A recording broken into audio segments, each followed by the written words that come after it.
ಇನ್ನೊಂದು main topic, ಈಗ menopause ಅಂತ ಬಂದಾಗ ಮಹಿಳೆಯರು ಒಂದಷ್ಟು ಜನಕ್ಕೆ ಅದು ನ್ಯಾಚುರಲ್ ಆಗಿ ಆಗುತ್ತೆ, ಆದರೆ ಕೆಲವರು 15 ದಿವಸಕ್ಕೆ ಒಂದ್ಸತಿ ಬ್ಲೀಡಿಂಗ್, 1 ಡೇ 2 ಡೇ ಹಂಗೆ ಇರುತ್ತೆ, ತಿಂಗಳಲ್ಲಿ 3 ಸತಿ 4 ಸತಿ ಆಗೋದು.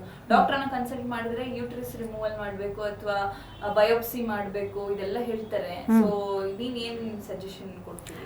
ಇದು ತುಂಬ ಇಂಪಾರ್ಟೆಂಟ್ ಟಾಪಿಕ್, ನಾನು ನಿಜ ಹೇಳಬೇಕು ಅಂದರೆ. ಯಾಕೆಂದರೆ ಎನಿ ಲೇಡಿ 35ರಿಂದ 45 ಏಜ್ ಗ್ರೂಪ್ ಇಲ್ಲ 50 ಒಳಗಡೆ ಬರೋವಂಥ ಲೇಡಿನ ನಾವು ರಿಪ್ರೊಡಕ್ಟಿವ್ ಇಲ್ಲ ಲೇಟ್ ರಿಪ್ರೊಡಕ್ಟಿವ್ ಏಜ್ ಗ್ರೂಪ್ ಅಂತ ಕರಿತೇವೆ. ಸೊ ಈ ಥರ age group ladies when ever irregularity ಅಂದರೆ ಮೆನ್ಸ್ಟ್ರುವಲ್ ಬ್ಲೀಡಿಂಗ್ ಇಶ್ಯೂಸ್ ಇದ್ದಾಗ, ಹೆವಿ ಬ್ಲೀಡಿಂಗ್ ಇರ್ಬೋದು, ಇಲ್ಲ ತಿಂಗಳು ಮಧ್ಯದ ಬ್ಲೀಡಿಂಗ್ ಇರ್ಬೋದು, ಅದನ್ನು ಇಂಟರ್ ಮೆನ್ಸ್ಟ್ರುವಲ್ ಬ್ಲೀಡಿಂಗ್ ಅಂತ ಕರಿತೇವೆ, ಇಲ್ಲ ಸೆಕ್ಷುವಲ್ ಆ್ಯಕ್ಟಿವಿಟಿ ಮಾಡಿದ ನಂತರ ಬ್ಲೀಡ್ ಆಗ್ಬೋದು, ಇಲ್ಲ ಬೇರೆ ಥರದಾದ ಎನಿ ಥರದ ಅಬ್ನಾರ್ಮಲ್ ಬ್ಲೀಡಿಂಗ್. ಈಗ ನೀವು ತಿಂಗಳಿಗೊಮ್ಮೆ ಬ್ಲೀಡ್ ಆದರೆ ನಾರ್ಮಲ್ ಅದು. Any other time you bleed that is coming as a abnormal, ಅಂದರೆ ನಾಟ್ ನಾರ್ಮಲ್.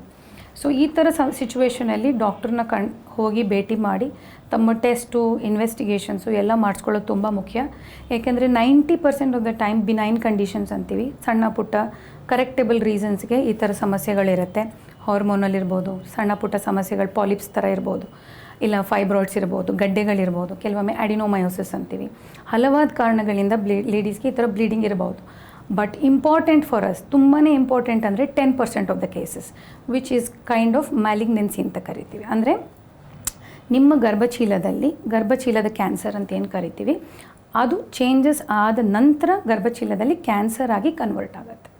ಸೊ ಆ ಪೇಷಂಟ್ಗಳ್ನ ಕಂಡುಹಿಡಿಯೋದು ಇಂಪಾರ್ಟೆಂಟ್ ಕೆಲಸ ಇಲ್ಲಿ ನಮಗೆ.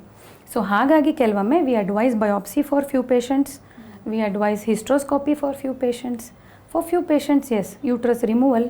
ಯಾಕಂದರೆ ನಮ್ಮ ಬಯೋಪ್ಸಿ ರಿಪೋರ್ಟ್ ಹೇಳುತ್ತೆ ಇವ್ರನ್ನ ಯೂಟ್ರಸ್ ಇಟ್ಕೊಂಡ್ರೆ ಮುಂದಕ್ಕೆ ಕ್ಯಾನ್ಸರ್ ಕನ್ವರ್ಟ್ ಆಗ್ಬೋದು.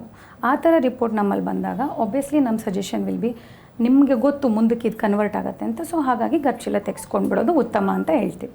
ಸೊ ಇದನ್ನು ನೀವು ಫೈಂಡ್ ಔಟ್ ಮಾಡೋದು ಇಂಪಾರ್ಟೆಂಟ್. ಬಯೋಪ್ಸಿ ಅನ್ನೋದೇನಿದೆ ಇವೆಲ್ಲ ಟೆಸ್ಟ್ಗಳು, ಹಿಸ್ಟ್ರೋಸ್ಕೋಪಿ ಅನ್ನೋದೇನಿದೆ ಅದು ಕೂಡ ಟೆಸ್ಟು. ಸಮ್ಟೈಮ್ಸ್ DNC ಮಾಡ್ತೀವಿ ಬ್ಲೀಡಿಂಗ್ನ ಸ್ಟಾಪ್ ಮಾಡಲಿಕ್ಕೆ. ಪೇಷಂಟ್ಸಲ್ಲಿ ತುಂಬ ಹೆವಿ ಬ್ಲೀಡಿಂಗ್ ಆಗ್ತಾ ಇರುತ್ತೆ, ಯಾವುದೇ ಥರದಾದ ಮೆಡಿಸಿನ್ಸ್ ಅವ್ರನ್ನ ಬ್ಲೀಡಿಂಗ್ ಕಂಟ್ರೋಲ್ ತೊಗೊಳಕ್ಕಾಗಲ್ಲ. ಅಂಥ ಸಮಯದಲ್ಲಿ DNC ಮಾಡಿ we try to control the bleeding. So ಇವೆಲ್ಲ ಟೆಸ್ಟ್ಗಳಲ್ಲಿ ಬರುತ್ತೆ ವಿನಃ ಟ್ರೀಟ್ಮೆಂಟಲ್ಲಿ ಬರೋದಿಲ್ಲ. ಆ್ಯಕ್ಚುಲಿ ಹೇಳಬೇಕು ಅಂದರೆ ಕೆಲವೊಂದು ಪೇಷಂಟ್ ಅನ್ಕೋತಾರೆ ನಾನು DNC ಮಾಡಿದೆ ಸರಿ ಹೋಗ್ಬಿಡ್ತೀನಿ. Not necessary. ಕೆಲವೊಂದಷ್ಟು ಜನ ಇದೆ ಮೆನೋಪಾಸ್ ವಿಷಯಕ್ಕೆ ಡಾಕ್ಟರ್ ಹತ್ರ ಹೋದಾಗ ಡಾಕ್ಟರ್ ಒಂದಷ್ಟು ಟ್ಯಾಬ್ಲೆಟ್ಸ್ ಅನ್ನು ಕೊಡ್ತಾರೆ, ಅದು ಸೈಡ್ ಎಫೆಕ್ಟ್ಸ್ ಇದೆಯಾ ಅಥವಾ ಈ ಟ್ಯಾಬ್ಲೆಟ್ಸ್ ತಗೊಂಡ್ರೆ ನಿಮಗೆ ಸ್ಟಾಪ್ ಆಗುತ್ತೆ ಅಂತ ಹೇಳ್ತಾರೆ. ಅದು ಎಷ್ಟು ಮಟ್ಟಿಗೆ ಕರೆಕ್ಟ್ ಅಂತ? ಯಾವುದೇ ಥರದಾದ ಮೆಡಿಸಿನ್ ನಾವು ಇದುವರೆಗೂ ಕಂಡಿಡ್ದಿಲ್ಲ to stop periods or bring menopause. ಒಂದು ಲೇಡಿನಲ್ಲಿ ಮೆನೋಪಾಸ್ ಕಾಸ್ ಮಾಡೋದು ಟೆಂಪ್ರವರಿ ಮೂಲಕ ಮಾಡ್ಬೋದು with few injections, or permanent ಮಾಡ್ಬೋದು by removal of ovaries or ಅಂಡಾಶಯ ಸರ್ಜಿಕಲ್ ಮೆಥಡ್. ಅದು ಬಿಟ್ಟರೆ ನ್ಯಾಚುರಲಿನೇ ಮೆನೋಪಾಸ್ ಆಗಬೇಕು ನಮ್ಮ ಬಾಡಿನಲ್ಲಿ.